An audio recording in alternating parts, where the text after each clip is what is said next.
He told himself he'd fix the ladder tomorrow. It leaned against the barn wall like an old man catching his breath. One rung cracked, another worn smooth by years of boots and dust. Every morning, the farmer climbed it anyway, up to the hayloft, down again. The wood creaked, complained, whispered warnings he pretended not to hear. "Still holds," he muttered, wiping sweat from his brow. Tomorrow would be better. Tomorrow he'd have time. The days passed heavy and warm. Crows stitched the sky with black thread. The ladder waited. Each climb stole a little more from it, another splinter loosening, another nail sighing its way out. The farmer noticed, of course. He always noticed. He just never stopped.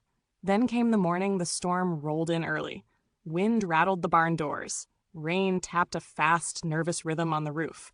The hay needed securing before it soaked through. The farmer hesitated at the ladder's base, hand resting on a rung that felt softer than it should. He thought of the hammer on the bench, the spare wood stacked neatly nearby. Tomorrow, he decided again. Up he went. Halfway up, the ladder answered back. A sharp crack split the air. The sound froze him, heart hammering, breath held. He tried to shift his weight slowly, carefully, as if gentleness could undo neglect. The rung gave way. The world tipped. Wood snapped. The farmer fell hard into the straw below. The breath punched clean from his chest. For a moment there was only rain and the echo of that breaking sound, ringing louder than any warning ever had. He lay there staring at the rafters. The ladder collapsed beside him like a confession.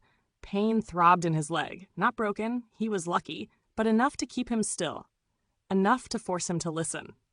Hours later, when the storm eased, he dragged himself up and sat quietly. No anger, no excuses. Just the simple, heavy truth settling in his bones.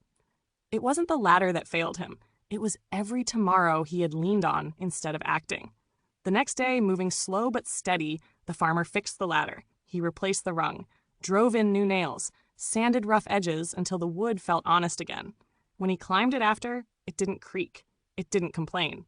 It held. From then on, when something small asked for care, he listened. Because he had learned some things don't break all at once. They wait. And when they fall with all the weight of the days we ignored. If this story spoke to you, please like, share, and subscribe to help the channel grow.